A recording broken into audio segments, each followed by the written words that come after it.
No, kto bol hrdinom v detstve? No, otázka, kedy detstvo začína a kedy končí. Ale určite by som začal možno nejakými princami, možno nejakými ochrancami princezien, až som skončil možno niekde pri človekovi obojživelníkovi a postupne sme sa dopracovali až k tomu, čo som potom mal veľmi rád, a to bola veda, ale poviem, to boli aj básnici, to boli aj vedci.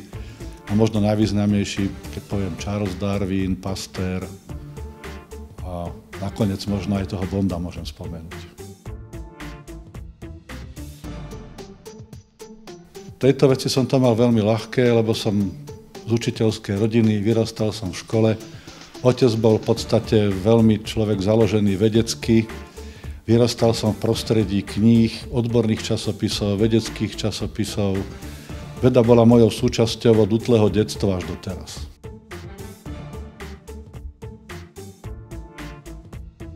Som edukovaný botanik, ale okrem toho, že hľadám nové taxóny, rastliny, ktoré sú nové pre naše územie, ktoré dokonca napríklad rástli na našom území, opis nových druhov, ale najmä, čo je veľmi významné a čo je ako myslím našou originálnou metódou, je schopnosť na základe rastlín a divo rastúcich rastlín indikovať, detekovať alebo zistiť, aký je stav kvality životného prostredia, ako prebiehajú genetické zmeny v danom prostredí, na danom mieste, v danom čase, a vieme to veľmi presne kvalifikovane vyjadriť, najmä pomocou peľu a zmien na peli.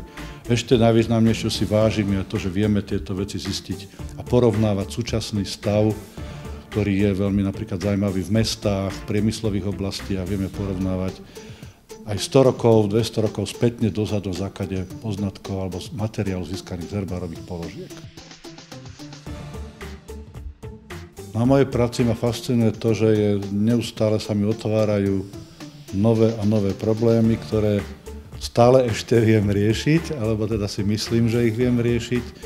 Neustále ma to ťahá dopredu k tvorivosti, k styku s ľuďmi, ku spolupráci a hľadaniu práve toho dobrého zadozučinenia, že keď niečo sa vám podarí, je to, by som povedal, to najväčšia vďaka, ktorú si človek môže sám sebe dopriať.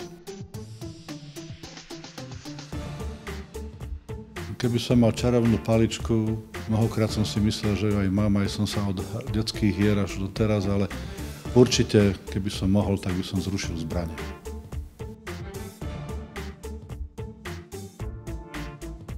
No, momentálne mojim akčným hrdinom sú vlastne všetci ľudia, ktorí dokážu sa vyrovnávať sami so sebou, ktorí sa vedia napríklad starať a pomáhať ľuďom so špecifickými potrebami, starším ľuďom. To je množstvo akčných hrdinov okolo nás, nie sú to tí literárni alebo filmoví, ale ľudia okolo mňa, ktorí skutočne vedia prinášať nové nielen pre seba, ale pre prostredie, pre spoločnosť, pre nás všetkých, a túžia potom, aby priniesli nové poznatky, novú pomoc a prácu a napríklad pre iných ľudí. To sú všetko pre mňa akční hrdinovia.